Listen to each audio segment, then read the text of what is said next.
अब इसके बाद मेरी जान, अब मैंने आपको बात समझाई। मैं आज आपको siege of Hunain and Taif पढ़ा रहा हूँ। Siege of Hunain and Taif. अभी हम देखेंगे कि भाई ये सीज ऑफ हुनैन अलग है, ताइफ अलग है। मतलब इसमें दो एरियास आ रहे हैं, एक हुनैन आ रहा है और एक ताइफ आ रहा है। अब हम मुसलमान मक्का को कैप्चर कर चुके हैं। 8 AH के अंदर मक्का जो है वो कैप्चर हो चुका है। 8 AH में मक्का जब कैप्चर हो चुका है, मक्का के अंदर हमने आइडल्स तोड़े हैं। कितने आइडल्स हमने तोड़े हैं? 360 आइडल्स हमने तोड़े हैं। अब हमने 360 आइडल्स तोड़ दिए हैं। ताइफ से लोग आपके पास, मैंने आपको बताया ताइफ मक्का के बहुत ज्यादा करीब है। और ताइफ के अंदर एक ट्राइब रहती है बनु सकीफ। वो ताइफ वालों को डेंजर क्या है, टेंशन क्या है? वो ताइफ वालों को बेटा टेंशन एक है कि ताइफ वाले डर रहे हैं कि अगला नंबर हमारा है। अब आप कुर्बानी के जानवर के सामने कुर्बानी के जानवर को काट दें तो जो दूसरा जानवर होगा ना वो अलर्ट हो जाता है, वो मारना कूटना शुरू कर देता है, वो बिल्कुल एकदम फ्यूरियस हो जाता है, वो गुस्से के अंदर आ जाता है। उसको पता लग जाता है कि अगला नंबर हमारा है, अगला नंबर मेरा है। एक तो ताइफ को ये डर लग रहा है कि अगला नंबर मेरा है। दूसरा, मुसलमानों ने उनके आइडल्स को तोड़ा है, उनके आइडल्स को तोड़ा है, उनके बुतों को तोड़ा है। और जिन आइडल्स की वो वर्शिप करते हैं उन आइडल्स को क्या किया? उन आइडल्स को तोड़ दिया।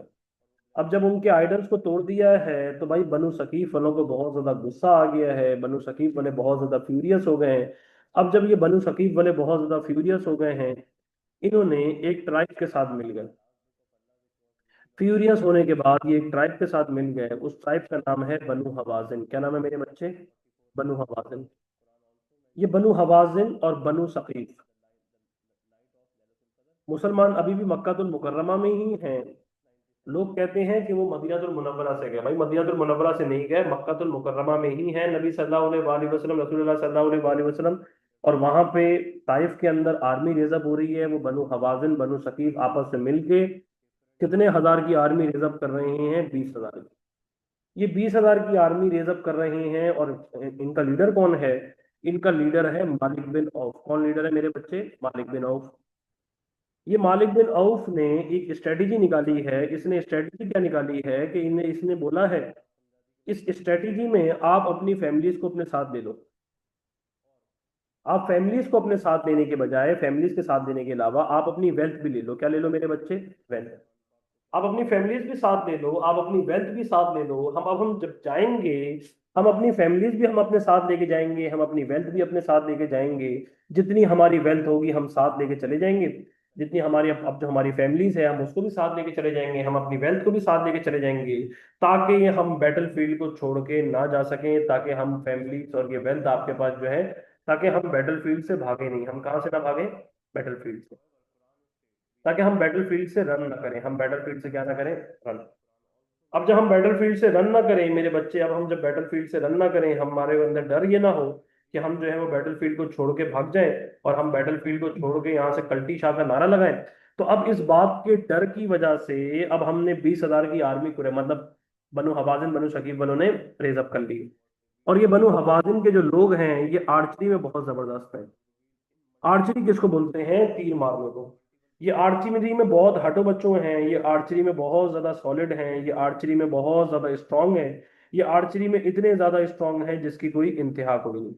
अब जब ये आर्चरी में बहुत ज्यादा स्ट्रांग है, 20,000 का लश्कर, नबी सल्लल्लाहु अलैहि वसल्लम को पता चला कि भाई 20,000 का लश्कर वहां तैयार हो गया है, तो मेरे आका नबी सल्लल्लाहु अलैहि वसल्लम ने 12,000 का लश्कर तैयार किया।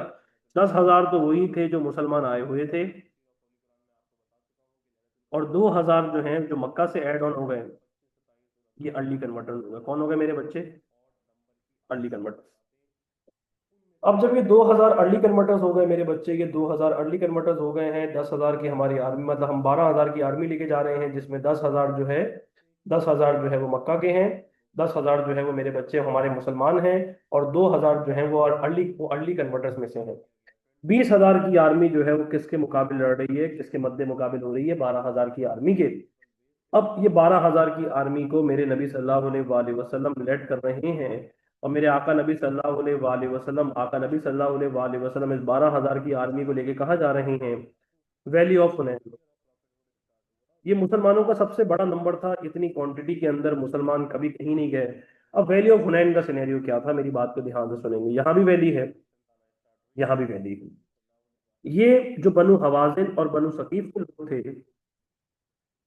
ये बनु हवाजिन और बनु सकीफ के लोग हमसे पहले पहुंच गए। हमसे पहले किधर पहुंच गए? ये हमसे पहले पहुंच गए किधर मेरे बच्चे? ये हमसे पहले पहुंच गए किधर? वैली ऑफ हुनैन में। ये वैली ऑफ हुनैन में पहुंच गए। और ये वैली ऑफ हुनैन में पहुंचने के बाद, वैली ऑफ हुनैन में बेटा इनके आर्चर्स छुप गए। कौन छुप गए मेरे बच्चे? आर्चर्स। और ये आर्चर्स में कोई हल्के फुल्के लोग भी नहीं थे, ये आर्चर्स में स्ट्रॉन्ग, मतलब आर्चरी में बहुत ज्यादा स्ट्रॉन्ग भी थे। अब जब इनके आर्चर्स वहां छुप गए हैं, इनके आर्चर्स वहां छुप गए हैं, और नबी सल्लल्लाहु अलैहि वसल्लम की मुसलमान आर्मी ने यहाँ से आना है, और प्रॉफिट सल्लल्लाहु अलैहि वसल्लम यहाँ बीच में से लीड कर रहे हैं, नबी सल्लल्लाहु अलैहि वसल्लम की आर्मी आ रही है, और प्रॉफिट सल्लल्लाहु अलैहि वसल्लम अपने एक खच्चर पे सवार हैं, खच्चर का नाम है दुलदुल। अब मेरे आका नबी सल्लल्लाहु अलैहि वसल्लम के साथ 12,000 की आर्मी, जो 2,000 अर्ली कन्वर्टर्स थे, उनका एक बोल, बड़ा बोल जाते हैं वो क्या बोलते हैं? वो ये बोलते हैं कि यार, ये हमसे 313 लड़ने आते थे, हमारे 1,000 को हिला के रख दिया करते थे। ये हमसे 1,000 लड़ने आते थे, 700 लड़ने आते थे, 3,000 लड़ने आते थे, हमें हिला के रख दिया करते थे। आज हम क्वांटिटी में कितने सारे हैं? आज हमारा 12,000 का लश्कर है। आज तो ये बनु सकीफ वालों का तो प्रैंक ही होता है ना, इनके साथ आपस में हंस रहे, मजाक उड़ा रहे हैं। आपस में हंस रहे, मजाक उड़ा रहे हैं कि ये बनु सकीफ वालों के साथ तो प्रैंक हो जाना है। अल्लाह को बड़ा बोल नहीं पसंद।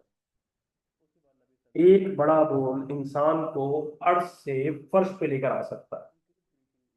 तभी गुरूर किस बात का, तकब्बुर किस बात का, मामला किस बात का, किस बात का मामला, किस बात का गुरूर, किस बात का तकब्बुर, किस बात की ईगो, किस बात का मामला। सर, नबी सल्लल्लाहु अलैहि वसल्लम अपने दुलदुल पे हैं, 12,000 की आर्मी है, वो यहाँ सारे खड़े हुए हैं। हमने यहाँ से पैसेज से वैली से बीच से गुजर के जाना है। यहाँ बनु हवाजिन बनु सकीफ के लोग हैं, और यहाँ कमांडर कितने हैं उनके? 20,000। और किसके कमांड के अंडर हैं? मालिक बिन औफ के कमांड के अंडर हैं। तो मालिक बिन औफ के कमांड के अंडर हैं। मालिक बिन औफ, जो अगर मिसाल के तौर पे वहां पे मालिक बिन औफ को एक लीडर कहता है कि यार, दो में से एक चीज ले जाओ, या तो अपनी वेल्थ ले जाओ, या तो अपने बीवी बच्चे ले जाओ, तुम सारे मामला कर रहे हो। मगर मालिक बिन औफ कह रहा है भाई, डू और डाई सिचुएशन है, या तो कर जाएंगे या तो मर जाएंगे, और कोई मौका नहीं है, और कोई मामला कोई नहीं है। अगर मुसलमान हमारे ऊपर चढ़ाई कर दी तो हमारे लिए मुश्किल हो जाएगी। सही है भाई। ये 12,000 की आर्मी, फजर की नमाज के बाद, अभी हल्का हल्का अंधेरा था, हल्की हल्की रोशनी थी। फजर की नमाज के बाद जब ये आर्मी चलना शुरू हुई, आप जब ताइफ जाएंगे आप देखेंगे वहां मौसम बड़ा खूबसूरत होता है ताइफ के अंदर। अब ये आर्मी जब चलना शुरू हुई तो यहाँ से तीर आना शुरू हो गए। यहाँ से क्या आना शुरू हो गए? तीर। यहाँ से आर्चर्स आना शुरू हो गए। क्या आना शुरू हो गए? तीर। अब जब यहाँ से अल्लाह भला करे यहाँ पे तीर आना शुरू हो गए, जब तीर आना शुरू हुए तो अब क्या हुआ कि जो ये मुसलमान आर्मी आगे जा रही थी, ये पीछे आना शुरू हो गई। और जो यहाँ से आर्मी आगे जा रही है, वो उनको धक्का दे रही है कि भाई आप आगे जाइए। यहाँ मुसलमानों की जो आर्मी है वो बहुत ज्यादा गिचपिच हो गई। अब बहुत ज्यादा गिचपिच होने के अंदर जो सहाबी थे वो शहीद होना शुरू हुए। अब जब वो सहाबी शहीद होना शुरू हुए, यहाँ से वो बैटलफील्ड से लोग वापस भाग रहे हैं। आका नबी सल्लल्लाहु अलैहि वसल्लम अपने चचा अब्बास से कहते हैं, चचा अब्बास बिन अब्दुल मुत्तलिब, ऐ मेरे चचा, इनको वापस बुलाइए। किधर मेरी जान? बैटलफील्ड के अंदर। इनको वापस बुलाइए, मुसलमानों को कॉल कीजिए। किधर कॉल कीजिए? बैटलफील्ड के अंदर। और नबी सल्लल्लाहु अलैहि वसल्लम यहाँ अपनी ब्रेवरी शो करते हैं। प्रॉफिट सल्लल्लाहु अलैहि वसल्लम अपने दुलदुल पे सवार हैं, और नबी सल्लल्लाहु अलैहि वसल्लम अपनी ब्रेवरी शो करेंगे। वो अपनी ब्रेवरी कैसे शो करते हैं? वो ब्रेवरी ऐसे शो करते हैं कि नबी सल्लल्लाहु अलैहि वसल्लम अपने दुलदुल की सवारी के अंदर कैरी ऑन आगे जाते रहते हैं। Prophet sallallahu alaihi wasallam was moving forward on his mule Duldul, and what he was saying, truly saying, I am the Prophet and I am the grandson of Abdul Muttalib. सच कह रहा हूं कि मैं नबी हूं, truly saying I am the profit and I am the grandson of Abdul मुत्तलिब। मैं सच कह रहा हूं कि मैं अल्लाह का नबी हूं, और मैं पोता हूं किसका? अब्दुल मुत्तलिब का। और मैं ग्रैंडसन हूं किसका? अब्दुल मुत्तलिब का। आका नबी सल्लल्लाहु अलैहि वसल्लम फरमा रहे हैं, truly saying I am the profit and I am the grandson of Abdul मुत्तलिब। आका नबी सल्लल्लाहु अलैहि वसल्लम फरमा रहे हैं, truly saying I am the profit and I am the grandson of Abdul मुत्तलिब। मेरे आका नबी सल्लल्लाहु अलैहि वसल्लम अपने दुल्हन पे आगे बढ़ते चले जा रहे हैं, सीनियर सहाबी साथ हैं। अब जब साथ हैं तो मेरे आका नबी सल्लल्लाहु अलैहि वसल्लम के पास जिब्राइल अलैहिस्सलाम आए। जिब्राइल अलैहिस्सलाम आके कहते हैं, ए नबी सल्लल्लाहु अलैहि वसल्लम मिट्टी उठाइए, सैंड उठाइए और थ्रो कीजिए। और आका नबी सल्लल्लाहु अलैहि वसल्लम फरमा रहे हैं, जब आप ये मिट्टी थ्रो करेंगे, आका नबी सल्लल्लाहु अलैहि वसल्लम फरमा रहे हैं, कहिए may your faces be shameful, आपके चेहरे नीस तो नाबूद तबाह व बर्बाद हो जाएं। May your faces be shameful. Allah sand storm भेज देता है। अल्लाह क्या भेज देता है? इस पूरी वैली के अंदर क्या आ जाता है? इस पूरी वैली के अंदर सैंड स्टॉर्म आ जाता है। बेटा क्या आ जाता है मेरे बच्चे? Sand storm. इस पूरी वैली में क्या आ जा बेटा क्या आ जाता है मेरे बच्चे? Sand storm. अब सैंड स्टॉर्म आया तो उनकी आंखों के अंदर जो है वो मिट्टी जाना शुरू हो गई, उनकी आंखों के अंदर मिट्टी जाना शुरू हो गई, उनकी आंखों में मिट्टी जाना शुरू हुई, तो उन्होंने अपनी जगह छोड़ी। जब उन्होंने अपनी जगह छोड़ी, मेरी बात को ध्यान से सुनेंगे, ये वाकया बहुत ध्यान से सुनेंगे। ये मिसाल के तौर पे वैली है। अब इस वैली से वो अपनी जान मतलब अपने जगह छोड़ रहे हैं। अब मुसलमानों ने इनके ऊपर जैसे तीर बरसाना शुरू किए, इनको तलवारों से मारना शुरू किया। सर ये मैदान को छोड़ के भागे, और ये मैदान को छोड़ के भागने के बाद ताइफ के फोर्ट्रेसेस में चले गए। जब ये ताइफ के फोर्ट्रेसेस में गए, इन्होंने जाके उस किले के उसके क्या बंद कर लिए? डोर्स बंद कर लिए। क्या बंद कर लिए मेरे बच्चे? डोर्स को क्लोज कर लिए। अब यहां तक ये क्या हो गई? यहां तक ये हो गई सीज ऑफ हुनैन। क्या हो गई मेरे बच्चे? अगर पेपर में सवाल आ जाए सीज ऑफ हुनैन लिखिए, तो आप यहां तक लिखेंगे कि भाई वो भाग के कहाँ चले गए? अंदर चले गए। और अंदर जाने के बाद वो अपनी फैमिलीज को भी बाहर छोड़ गए, क्योंकि वो भाग गए अंदर भगोड़े। अब जब वो भाग गए, वो अपनी फैमिलीज को भी बाहर छोड़ गए। अपनी फैमिलीज के अलावा, अपनी बीवी बच्चों के अलावा, वो अपने पोजेशंस को भी बाहर छोड़ गए। अकेले भागना आसान है, बीवी बच्चों को साथ लेके भागना आसान है, वो भाई अकेले भागना आसान है। वो अपने पोजेशंस को भी बाहर छोड़ के चले गए। और इस पोजेशन के अंदर मेरे बच्चे 40,000 कैमल्स हैं। वो 40,000 जो है वो कौन है? वो 40,000 शीप है। सहाबी फरमाते हैं, हमने इतनी दौलत कहीं नहीं देखी, हमने इतनी दौलत कहीं लूटी नहीं जितनी हमने किधर लूटी, जिधर हमने इतनी हमने ताइफ लूटी, ताइफ में लूटी। 10 से 12 हजार ऊंट है, और बहुत ठीक ठाक जो है वो आपके पास रिच बूटी है, ठीक ठाक वेल्थ है, ठीक ठाक सामान है। फैमिलीज को भी छोड़ गए, अपने पोजेशंस को भी छोड़ गए, अपने शीप को छोड़ गए, अपने कैमल्स को छोड़ गए, अपने घोड़ों को छोड़ गए, ठीक ठाक रिच बूटी को छोड़ के चले गए। यहां तक हो गई सीज ऑफ हुनैन। अब यहां तक हो गई सीज ऑफ हुनैन। अब होगी सीज ऑफ ताइफ। अब क्या होगी मेरे बच्चे? Siege of Taif. अब उनकी फैमिलीज बाहर है, उनके माल वगैरह हर चीज बाहर है, और वो किधर है? वो मेरे बच्चे वो किलों के अंदर है। वो किधर है मेरे बच्चे? वो फोर्ट्रेस के अंदर है। और वो उसके डोर को क्या बेटा क्या कर चुके हैं? क्लोज। जैसे ही मुसलमान इस किले की तरफ बढ़ना शुरू करें, वो आर्चर्स मारे और मुसलमानों को पीछे धकेलें। जैसे ही आपके पास जो है उनको आर्चर मारे, पीछे धकेलें। प्रॉफिट सल्लल्लाहु अलैहि वसल्लम ने फरमाया कि इनकी शूटिंग रेंज से हम बाहर आ जाते हैं ताकि हमें तीर लगे नहीं। सहाबी आगे जाने की कोशिश करें, नहीं हो पा रहा, दरवाजे नहीं खुल रहे। अब सहाबी ने मेरे आका नबी सल्लल्लाहु अलैहि वसल्लम ने फरमाया कि हम इनकी फैमिलीज, हम इनके पोजेशन को लेते हैं, हम वापस चलते हैं। साहबियों ने फरमाया कि हमें ट्राई करनी चाहिए, हमें कुछ ट्राई दे दें। तो भाई उन्होंने क्या किया? उन्होंने एक वुडन शील्ड बनाई। वो वुडन शील्ड कैसी थी? वो वुडन शील्ड एक ऐसी करके चौड़ी करके थी, और इसको अपने वो सर के ऊपर रख लेंगे, और ऐसे सारे सहाबी हो जाएंगे। और वो क्यों सारे सहाबी हो जाएंगे? वो सारे ऐसे सहाबी हो जाएंगे, और ऊपर वो आपके पास जो है उनके लकड़ी के वो पट्टा चल रहा होगा, और वो ऐसे अंदर होके अंदर जाना। अब ये जो है वो ये पहन के किस तरफ जा रहे हैं? ताइफ के किलों की तरफ, ताइफ के फोर्ट्रेस की तरफ। वो बाहर क्यों नहीं आ रहे थे? क्योंकि ताइफ के अंदर ग्रेप्स हैं, क्रॉप्स वगैरह हैं, पानी वगैरह है, बाहर आके क्या करें? अंदर जाने लगे। तो क्या हुआ? यहाँ फोर्ट्रेस के ऊपर से, किले के ऊपर से क्या उन्होंने फेंक दिया? उन्होंने गरम गरम आग जैसा स्टील को फेंक दिया। उन्होंने बर्निंग स्टील को क्या किया? पहले स्टील को बर्न किया, उसके ऊपर जब फेंका तो वो आग लग गई। कंपेनियंस फिर भाग के पीछे आ गए। अब नबी सल्लल्लाहु अलैहि वसल्लम, प्रॉफिट सल्लल्लाहु अलैहि वसल्लम, रसूलुल्लाह सल्लल्लाहु अलैहि वसल्लम साहबियों से कहते हैं हम वापस चलते हैं। तो मेरे आका नबी सल्लल्लाहु अलैहि वसल्लम उनकी फैमिलीज को लेते हैं, उनके पोजेशंस को लेते हैं। क्योंकि हम निकले हुए बहुत टाइम के थे, पहले हमने मक्का कैप्चर किया, फिर हमने सीज ऑफ हुनैन टाइप की। अब हम फैमिलीज ऑफ पोजेशन को लेके कहाँ आ गए? मदीनतुल मुनव्वरा।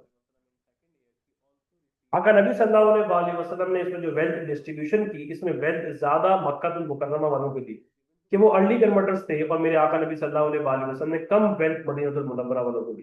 तो उसमें मदीना वाले देख रहे हैं कि हमने कब से इस्लाम कबूल किया हुआ है, हमें कम दिया जा रहा है।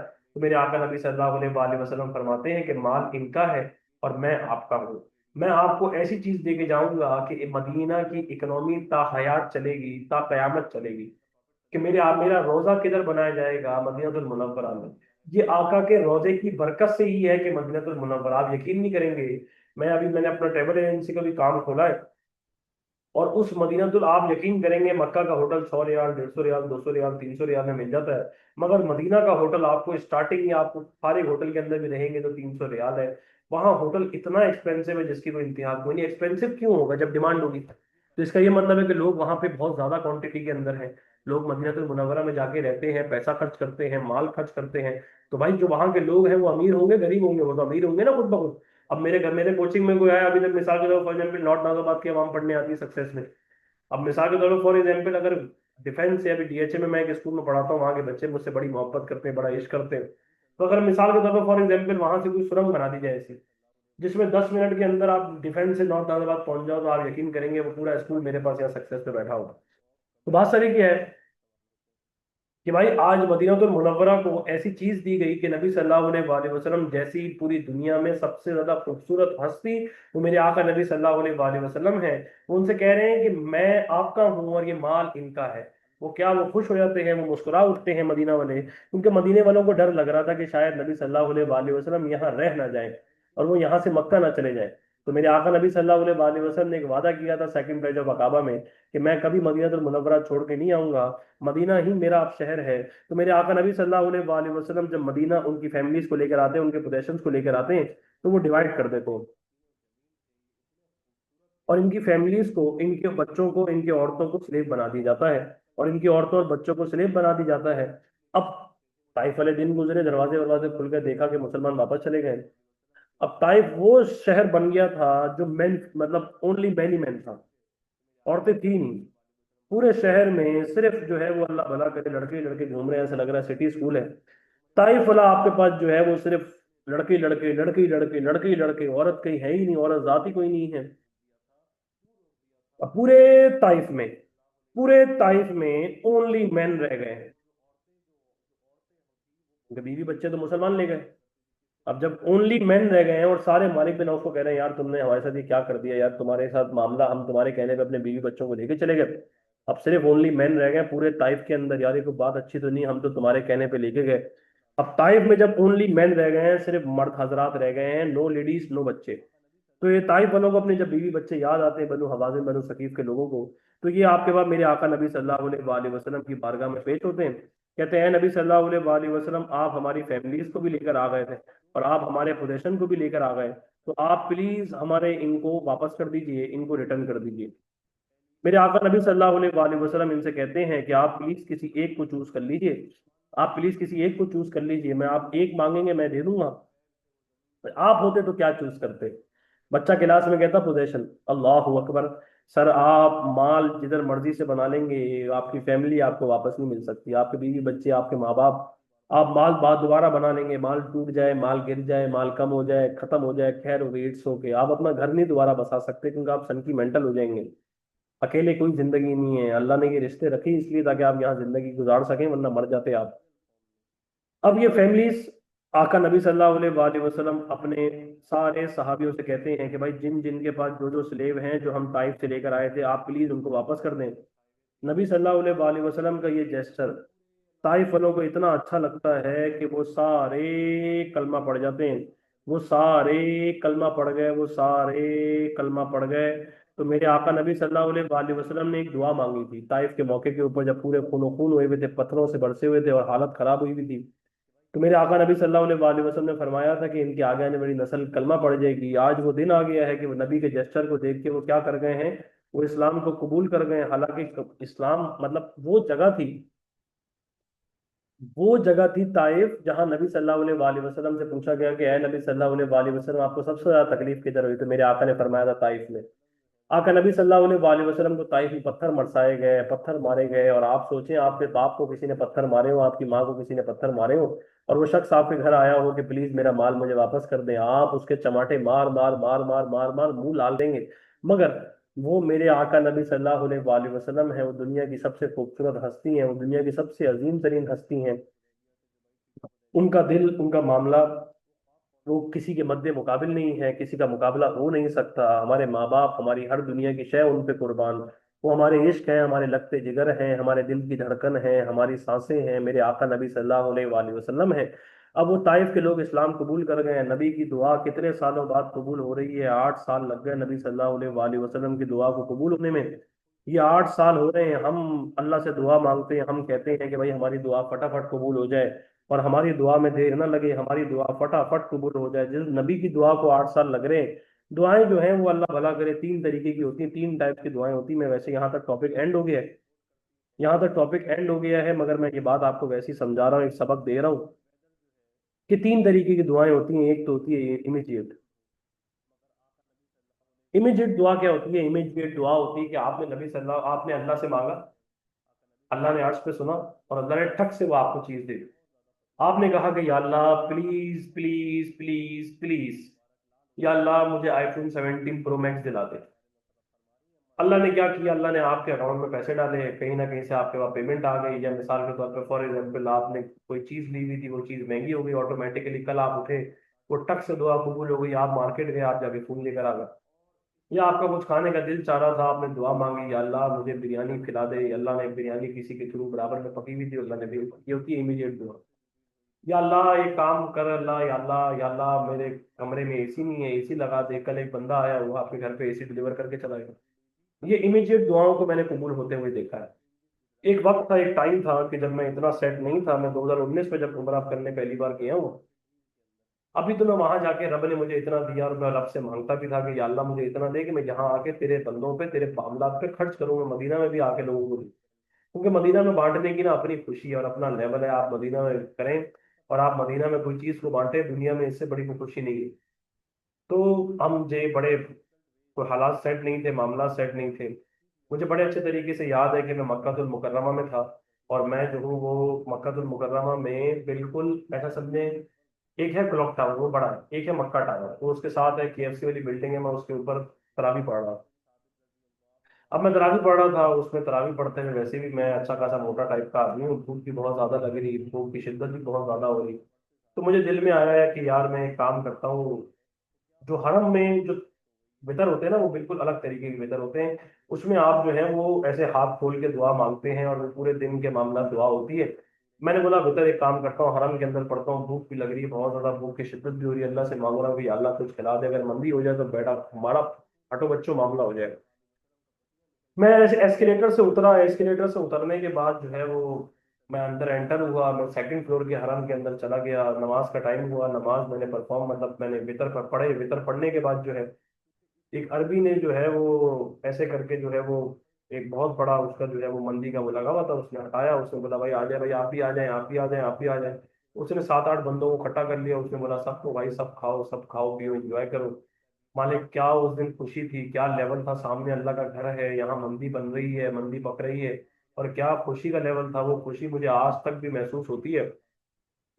अब ऐसी इसी तरीके से यही यही यही यही उम्र था, ये वाहिद उम्र था जो मैंने लोगों के साथ बैठ के खा लिया, ये मामला हो गया, या लोगों ने मुझे खिला दिया। अभी तो मैं ऐसा मामला नहीं करता, मैं बोलता हूँ अल्लाह भला करे कि भाई ये हक किसी ऐसे का हो जाए जिसके पास पैसा ना हो, या जिसके पास मामला ना हो, वो इससे मामला को पूरा कर ले, और वहां उसके ये मामला पूरे हो जाए। अब वहां पे 1 रियाल का एक समोसा, उस टाइम पे 1 रियाल तो 40 50 रुपए का था, 2019 20 में। तो 40 50 रुपए का एक समोसा, उस टाइम पे पाकिस्तान में 12 13 रुपए का समोसा होता था, 15 रुपए का। तो मैं जो हूँ वो, हम जो है वो क्या करते थे, हम असर की नमाज जो है वो अपने होटल के अंदर ही पढ़ते थे, और फिर जो है वो मगरिब से जाते थे, तो फिर अगले दिन फजर में आते थे। तो मैं जा रहा हूँ समोसे की दुकानों से बाहर देख रहा हूँ 1 रियाल का एक समोसा, और मैं गया वहाँ 7 लोगों के साथ था, मैंने बोला मालिक मैं क्या करूँ, अगर मैं ये अपने लिए 7 समोसे लेता हूँ, मैं कम से कम 7 तो खाऊंगा, अल्लाह भला करे भाई भूख बहुत ज्यादा लग रही है, क्योंकि वहाँ का रोजा भी आसान नहीं होता, रोजा मुश्किल होता है। तो यार मैं एक साथ समोसे लूँ तो 7 रियाल के 7 समोसे, बस 7 लोग हैं, कम से कम 50 रियाल मेरे गुजर जाने, मुश्किल हो जाएगी यार। तो मैं अल्लाह से मांगते जा रहा हूँ कि या अल्लाह समोसे खिला दे, या अल्लाह कोई ऐसा मामला करा दे, कोई ना कोई ऐसी बरकत का मामला हो जाए। अब भाई अल्लाह भला करे, मैं जाके बैठा हूँ हरम के बाहर, बाहर बैठा हुआ था। मैंने ढकना, मैं अब बैठा हूँ अल्लाह भला करे वो करने के लिए, क्या बोलते हैं उसको, खाने पीने के लिए, सारे मामला करने के लिए। जैसी अजान हुई अल्लाह अकबर, मैं अल्लाह से मांगे जा रहा था, एक औरत बराबर में आई, उसने फटफट खोला, पूरे समोसे समोसे भाई, वो उस दिन जो है भाई क्या समोसे फोड़े आपके भाई ने, कोई हद ही कोई नहीं हुई। दूसरे टाइप की दुआ होती है कि आप अल्लाह से मांगते रहते हैं, उसमें टाइम लगता है, उसमें टाइम लगता है। कभी हम भी गाड़ियों में देखते थे, कभी हम भी गाड़ियों में बोलते थे कि या अल्लाह हमें एसी वाली गाड़ी दे, हमें ऊपर वाली गाड़ी दे, हमको ऐसी हो जिसमें पूरी सनरूफ हो, पूरा मामला हो। अल्लाह ने उसमें को कबूल फरमाया, और आज अल्लाह ने हमें इस काबिल बनाया कि हम इन गाड़ियों में बैठ पा रहे हैं, हमें इन गाड़ियों में। और वक्त बदलता है, मामलात बदलते हैं, हालात बदलते हैं, हालात एक जैसे नहीं रहते। आपके हालात तब्दील हो जाएंगे, आपके मामलात तब्दील हो जाएंगे, आपके नसीब बदली हो जाएंगे, आपकी चीजें बदली हो जाएंगी। और आप सिर्फ अपने अल्लाह से मांगते रहना है, अल्लाह से मांगना नहीं छोड़ना, अल्लाह से, अल्लाह के मामला से ना उम्मीद नहीं होना, अल्लाह से बार बार कहते रहना है, अल्लाह से कहना है कि या अल्लाह मेरे साथ ये मामला है, मेरे साथ ये मसाइल है। वक्त लगेगा और आप जो है वो उसको मामले को सही हो जाएगा। जैसे आप एक लड़की को अपनी दुआओं के अंदर मांग रहे थे, और वो आपको पता था कि भैया आप वो मांगे चले जा रहे हैं, मांगे चले जा रहे हैं, मगर अल्लाह जानता था कि ये लड़की आपके लिए अच्छी नहीं है, या आप किसी लड़के को मांगते थे, वो अल्लाह जानता था कि ये लड़का आपके लिए बेहतरीन नहीं है। फिर जब आपका रिश्ता केक करता है, आप शुक्र करते हैं अल्लाह का कि या अल्लाह शायद ये अच्छा ही किया, ये आपने दुआ कबूल नहीं की। क्योंकि जो मेरा अल्लाह मुझसे मोहब्बत करता है ना, वो 70 माओं से ज्यादा मोहब्बत करता है, वो मुझसे इतना इश्क करता है जितनी माँ आपसे 70 माओं को मिलाओ तो वो जितना इश्क करता है कि जिसकी कोई इंतहा कोई नहीं, जिसका कोई मामला कोई नहीं। अल्लाह से ज्यादा आपसे कोई इश्क नहीं कर सकता इस दुनिया में। वो जानता है कि कब आपके लिए कौन सी चीज बेहतरीन है। जैसे मैं ये बात समझता हूँ कि अल्लाह भला करे कि यार आज जो है वो जो मैं मामला जो हुआ, मैंने जो मांगा और वो मुझे राइट टाइम पे मिला, मुझे राइट मोमेंट पे मिला। मैं अपने जब पे जाता था अल्लाह से, खाने काबा के साथ लग के अल्लाह से मांगता रहता था कि अल्लाह मुझे 500 बच्चे पढ़ाने के लिए दे, 500 बच्चे पढ़ाने के लिए दे। आज मैं अल्हम्दुलिल्लाह 500 बच्चा पीएचडी इस्लामिक का पढ़ा रहा हूँ। अब मैं पीएचडी इस्लामिक का 500 बच्चा पढ़ा रहा हूँ, रब का अरबों खरबों दफा एहसान है, मालिक का एहसान है। पीएचडी में भी बराबर बच्चे हैं मेरे पास, इस्लामिक में भी बराबर बच्चे हैं।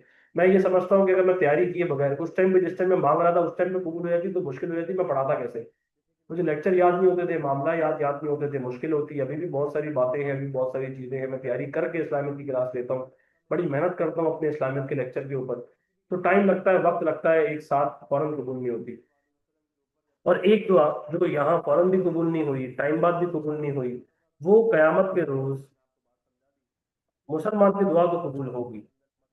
वो जन्नत के अंदर अल्लाह उसको मल्टीप्लाई करके आपको वापस देगा। आपने बोला या अल्लाह मेरी एक शादी करा दे, अल्लाह आपकी शादी नहीं हुई, अल्लाह आपको 70 हूरों से इंशाअल्लाह ताला आपको जन्नत के अंदर नवाजेगा, अल्लाह उसको मल्टीप्लाई कर देगा, अल्लाह आपको वो खुशियां देगा जिसकी कोई इंतहा कोई नहीं।